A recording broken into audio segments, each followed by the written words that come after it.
जितना हम भीतर से समृद्ध है, आध्यात्मिक रीति से समृद्ध है, आत्मा हमारे बहुत ऊंचे संस्कारों को ग्रहण करते जा रही है, तब जा करके हम सदा के लिए खुशी का अनुभव कर सकते हैं।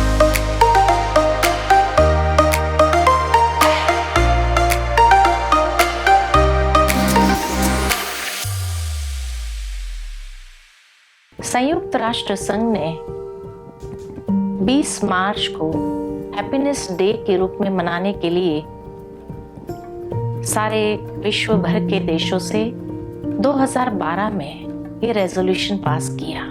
लोगों के जीवन में खुशी कमी होती जा रही है। लोग खुश तो होना चाहते हैं, लेकिन पता नहीं खुश रह नहीं पाते हैं। क्षणिक खुशी मिलती भी है कुछ चीज वस्तुओं को लेकर के, लेकिन सदाकाल की खुशी गायब होती जा रही है। आध्यात्मिकता ये एक विशालता हमारे अंदर ले आती है। विशाल सोच, सकारात्मक सोच हमारे भीतर ले आती है। और जब इस तरह की भावना आएगी तो नेचुरल है समाज के अंदर न गरीबी होगी, न कोई भूख से मरेगा। जब देने की भावना हमारे अंदर आ जाती है तो डेवलपमेंट भी अपने आप होने लगता है। स्वच्छता, जिसके लिए आज समाज के हर वर्ग प्रयास कर रहे हैं। स्वच्छ भारत का अभियान हम लोग ने चलाया है, लेकिन स्वच्छता बाहर तभी आएगी जब मनुष्य का मन स्वच्छ होगा। जब तक अंदर में स्वच्छता नहीं है, विचारों में स्वच्छता नहीं है, विचारों में अगर नकारात्मकता है, विचारों के अंदर दूषित भावनाएं हैं, तो बाहर कितनी भी सफाई कर ले, कैसे वो सफाई टेम्पररी या एक दिखावे की हो जाती है। लेकिन जब मन साफ है, हमारी भावनाएं शुद्ध है, हमारे विचारों में वो स्वच्छता, सकारात्मकता आने लगती है, तो नेचुरल है कि उसके ही वाइब्रेशंस बाहर की ओर जाते हैं कि हम गंदगी ही न करें। एक जगह कहीं गंदगी करते हैं, दूसरी ओर सफाई करते हैं। भावार्थ ये कि जब व्यक्ति के भीतर की स्वच्छता होगी तो वही रिफ्लेक्ट करती है बाहर, और बाहर में भी वो वातावरण को भी दूषित नहीं करता है और प्रकृति को भी अस्वच्छ नहीं करता है। स्वच्छता एक नेचुरल संस्कार होने लगता है। इसीलिए कहा आध्यात्मिकता हर रीति से हमें सूक्ष्मता में ले जाती है, और जब भीतर से हम उन सस्टेनेबल गोल्स को अपनाते हैं तब वही बाहर की ओर भी रिफ्लेक्ट होना चालू होता है। इकोलॉजिकल बैलेंस जिसको हमने कहा, वो भी तभी आती है जब व्यक्ति का मन संतुलित है।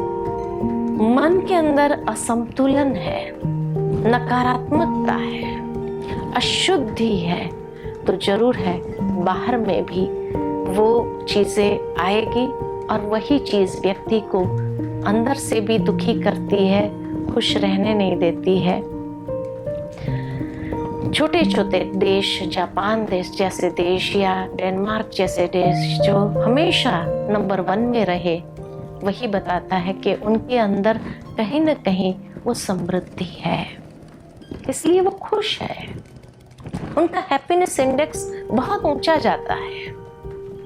लेकिन आज अगर संस्कारों में गरीबी आ गई, चरित्र में गरीबी आ गई, जितना व्यक्ति अंदर से नीचे गिरता जाता है, उतनी उसकी खुशी भी गायब हो जाती है। ये तो सिंपल इक्वेशन है कि किसी को दुख देने के बाद क्या व्यक्ति कभी खुश रह सकता है? किसी को कष्ट देने के बाद क्या कभी व्यक्ति खुश रह सकता है? नहीं। जब हम किसी को दुख देते हैं, कोई ऐसे वैसे शब्द कह देते हैं, ऐसे वैसे बोल देते हैं, कई बार हम कहते हैं मेरे मुख से निकल गया, आई डोंट केयर। लेकिन जब ये कह देते, दूसरे के प्रति भले उसको केयर नहीं है, लेकिन क्या वो स्वयं खुश रह पाता है? उस समय नहीं रह पाता है। उसका इमीडिएट फल उसके जीवन में जरूर आता है कि उसकी खुशी गायब हो जाती है। इसीलिए जितना हम भीतर से समृद्ध है, आध्यात्मिक रीति से समृद्ध है, आत्मा हमारे बहुत ऊंचे संस्कारों को ग्रहण करते जा रही है, तब जाकर के हम सदा के लिए खुशी का अनुभव कर सकते हैं। और तब हमारा खुशी का इंडेक्स, हैप्पीनेस इंडेक्स राइज होने लगता है। आज इसीलिए जब भी किसी को पूछा जाता, कई बार दुनिया के अंदर लोगों ने लोगों से पूछना आरंभ किया कि आपके हिसाब से खुशी किसको कहा जाता है। कई लोगों ने यही कहा, जब हम दूसरों के प्रति केयर करते हैं, जब हम दूसरों को हेल्प करते हैं, जब हम किसी को सुरक्षा प्रदान करते हैं, जब हम किसी को संतुष्ट प्रदान करते हैं, तब हमें खुशी प्राप्त होती है। भावार्थ तो यही है ना कि देने से ही प्राप्ति होगी खुशी की। तो क्यों नहीं आज से संकल्प करें, हम कुछ न कुछ दें। और कुछ नहीं, कोई रास्ता किसी को क्रॉस करा देता है हाथ पकड़ करके, उसके बाद देखो कितनी खुशी मिलती है, आत्म संतुष्टि मिलती है। इस तरह से जब हम नेचर को भी कोई न कोई रीति से संरक्षण देना शुरू करते हैं, पशु पक्षियों को किसी भी तरह से, हम एक गगन में उड़ता पंछी है, लेकिन अगर गर्मी के दिनों में हमने पानी रख दिया और वो पक्षी पानी पीता है, इतना करने से भी व्यक्ति को कितनी खुशी अंदर मिलती है, मैंने कुछ दिया। तो इसीलिए आध्यात्मिकता ही एकमात्र जवाब है कि जो व्यक्ति के भीतर के हैप्पीनेस इंडेक्स को बढ़ाता जाएगा और सदा खुश रहेगा। आज व्यक्ति को कभी भी कोई पूछता है कि तुम्हारे जीवन के अंदर कौन से दिन अच्छे रहे, या तुम्हारी कोई जीवन की ऐसी कोई बात हो तो आप सुनाइए, तो देखेंगे व्यक्ति के जीवन में उदासी की इतनी बातें हैं सुनाने के लिए, लेकिन खुशी के पल के लिए अगर सुनाने के लिए कहा जाए तो कहेंगे याद करना पड़ेगा, सोचना पड़ेगा, कौन सी बात थी, कब था लास्ट में जब बहुत खुश हुए थे।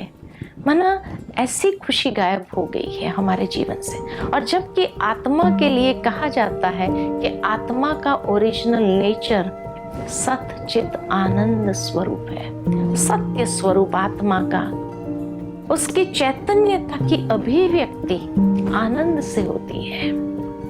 तो सत चित आनंद स्वरूप है परमात्मा भी, और हम आत्मा का भी वही स्वरूप है।